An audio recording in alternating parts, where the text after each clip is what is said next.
Welcome back to the channel. Buying games digitally, for most of us, is very much part of our gaming lives now. The ease of convenience of it all. You don't have to go to a store or wait for it to be delivered, and that makes it quite appealing. This is on top of the fact that very often, via sales, games can drop to pretty low prices, far lower than their physical counterparts. This isn't without some issues. The big one, loss of access to a game, and what I mean is usually delisting of games and services. At any point, a game can be removed for a variety of reasons, and let's be honest about it, it sucks. The Switch has already seen some games delisted in the past few years, and today on the channel, I'll be talking about 10 of those games that are gone, possibly forever, from the Nintendo Switch eShop. For those watching, let me know in the comments if you own any of these games for the Switch, and what you think about them. Anyway, let's get on with the list. Telltale Games, in the early to mid-2010s, seemed to be doing great, especially since they had access to third-party licenses, like The Walking Dead, Game of Thrones, Guardians of the Galaxy, and Batman. During that time frame, they were able to get access to the Minecraft license, and create not one, but 2 seasons of Minecraft Story Mode. Instead of the typical Minecraft experience, what we got was a point-and-click adventure game based on the license with several original characters. The Nintendo Switch got these in one package called The Complete Adventure, which contained both seasons in 2017. In late May of 2019, it was delisted. Why did this happen? Well, for Telltale, who seemed to be okay for a good part of the 2010s, wasn't apparently okay. It soon became clear that Telltale Games had a lot of mismanagement going on, both in organization and money management, and all that led to the closure in late 2018. This combined with the fact that the license expired for them for the Minecraft IP, and because of that combo, it was delisted. Now since then, other Telltale games have seen re-releases, and Telltale Games itself has relaunched under LCG Entertainment, but both seasons of Minecraft Story Mode, at least for this moment in time, has yet to see a re-release in any form, and it just may be gone forever. Monster Jam Crush It was a game based on the Monster Truck license from Feld Motorsports, and featured famous trucks like Gravedigger, Max D, and Monster Mutt. The game consisted of a competition gameplay, including scoring points on tracks, and stunt modes, racing, and destruction. You know, the typical monster truck stuff. This came out on the Switch in late 2017, and was delisted in early 2019, so this game wasn't even out for 2 years on the eShop. What most likely led to the delisting was the fact the license expired and got moved to THQ. Now THQ releases monster truck games with a license, like Monster Jam Steel Titans. So will this game ever come back? Odds are probably not. For those who buy physical, they did make physical versions of this game, and they are out there, and luckily, they aren't too expensive, so at least you got that route. The next game on the list actually got delisted earlier this year. Jump Force was a fighting game based on the Shonen Jump franchise, and included many different shonen staple characters like Dragon Ball, Naruto, and One Piece. It originally came out in August of 2020 for the Switch. It was an okay fighting game for the most part, though the Switch version took a bit of a hit in the visual and performance department. Bandai Namco in late 2021 announced the game would be removed from sale in early 2022, and that its online services would be retired later in the year. Why was the game delisted? Well, again, I'd say it's for expired license, though Bandai Namco still produces many shonen-style games. So this might be just because of the Jump name license alone being expired, instead of just the other series featured in the game. This combined with the fact the game wasn't really well received overall, and received mixed reviews, which averaged to around 50 to 60 Metacritic rating overall. Yeah, it just was not the greatest reviewed game, so Bandai Namco probably just felt it was time to cut the losses on it.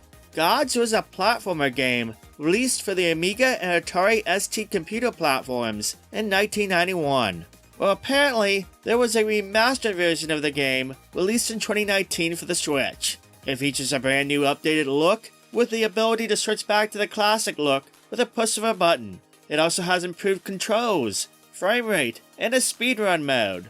This was one game I feel that not many knew about, And when I talked about it earlier this year being delisted, I got a lot of responses of people surprised as heck that there was even a remaster in the first place. Why was this game delisted? Well, the publisher lost the license. The publisher announced in January of 2022 that it would be removed from sale in late March 2022. Hopefully one day, we will see it released again, especially since there seems to be more interest in the Amiga stuff as of late. Only time will tell.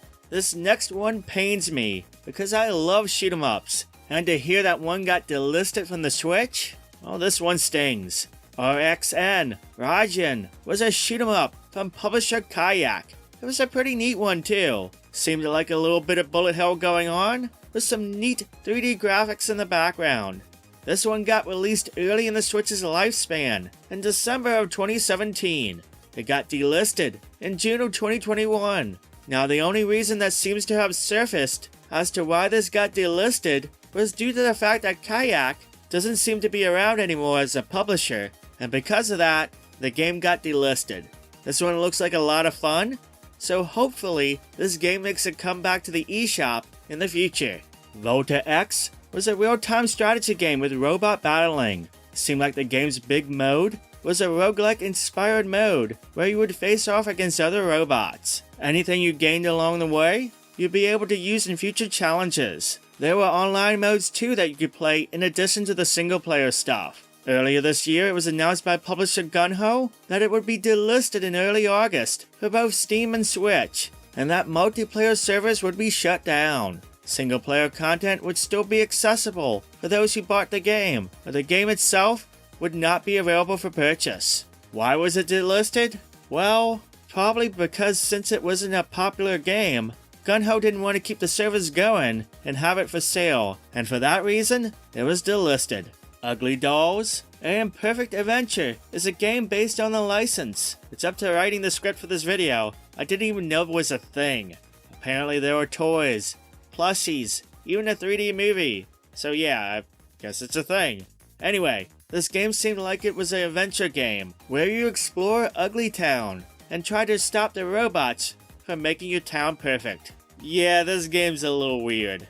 The game was released on the Switch eShop in 2019 and was delisted in May of 2021. Why? You know why. License expired.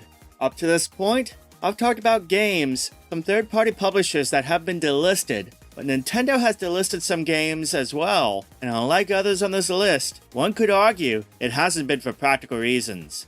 On December 4th of 2020, Nintendo released a port of Fire Emblem, Shadow Dragon, and the Blade of Light, which was the first game in the famed series. I was really hyped for this one, as we never received a port of the Famicom game before. This game had a full translation, with new features like save states and rewind, for just $5.99. Really awesome stuff, and it was all done for the anniversary of the series. Nintendo then delisted the game on March 31st, 2021. Yup, it was only around for 4 months total. Actually, less than 4 months total. Just pure insanity. Nintendo went through all that trouble to translate a strategy RPG, a game never released here in its Famicom form, all for it to be on the eShop on sale for less than 4 months. Why? Why would you do that? Like, why would you go through all the trouble, the expenses to translate and develop a game to remove something that you could literally just leave up and make money on? There's no proper reason to remove it. It's not like it's going to take away from people buying the newer games. There's no conflict there. There's no license you have to worry about. You own it. It's not like it's poor quality either. It's a classic. So who thought this was a good business decision? Sadly, this isn't the only time they have done this. Remember that date, March 31st, 2021. You're going to hear about it again very shortly. Super Mario Bros. 35 was released as part of the Super Mario 35th anniversary celebration. This was an online battle royale game where you played against 98 other people in a modified version of the original game. You could send enemies you defeated from your screen to other players' screens to hopefully knock them out. It was addicting. I loved it, and I played the heck out of it. It was a good formula that challenged players to think very fast on their feet, while using the experience of the stage layouts to their advantage. Sadly, this was delisted, and its online services ended on March 31st, 2021. Yep, there goes that date again. Considering this came out in October in the year prior, it was only out for less than half a year, so this had a pretty limited release. I really want this game to make a comeback. It was pretty popular. Release it as a paid download, or have some sort of in-game purchases. Something. I get Nintendo wants to make money, but for it to be gone forever, all that work just makes me sad. Nintendo had something here, and hopefully they bring back the concept one day. It's crazy to think the worst offender for delisted games on the Switch is Nintendo themselves. They are capping off the list with their third entry, and again, it's for very stupid reasons they delisted the following game. Super Mario 3D All-Stars is a collection of 3 3D mainline Mario titles. Super Mario 64, Super Mario Sunshine, and Super Mario Galaxy. These have been updated to HD visuals, with a few modifications, with Sunshine being in HD widescreen, and Galaxy using the Switch's standard controls with motion sensing. It's a nice collection, if a bit bare bones I admit, but I mainly loved it for its super clean version of Galaxy. I love that game. In September of 2020, and was delisted off the eShop on March 31st, 2021. Why? Because Nintendo wanted it gone. Well, in reality, it was because Nintendo wanted it as a limited time celebration. At least you can still find physical copies, as Nintendo seemingly made millions of the game, but they aren't actively making new ones. And honestly, regardless of the thought process, removing a collection from sale is idiotic. All it seemingly was done was to create a FOMO interest, a fear of missing out, and in reality, it probably succeeded, but I digress. Can you imagine how much money was left on the table? It's not like people would stop buying Mario games. Anyway, it's a damn shame. The only good thing from this mess is that Nintendo hasn't done this tactic since the dreaded March 31st date, and hopefully, they never do it again. And there you go, that's 10 games you can no longer buy from the Nintendo Switch eShop. Look, I love digital games. I love how cheap they can get. I love the convenience too. It's just a sad fact that nothing lasts forever with these digital shops. Delisting and loss of services could happen at any time. That's why I still buy many of my games physical, in addition to digital purchases. What about you? Do you mostly buy digital games or physical? Or are you about 50-50? Let me know in the comments. If you liked the video, make sure to give it a thumbs up. And if you haven't done so yet, make sure to click on the subscribe and bell buttons so you don't miss out on any future videos. I have more list videos for the Nintendo Switch for you to check out at the end of this video and in the comments down below if you're looking for something more to watch. That's all I have for today. Thank you for watching, thank you for subscribing, have a wonderful day, and I'll catch you next time. Thank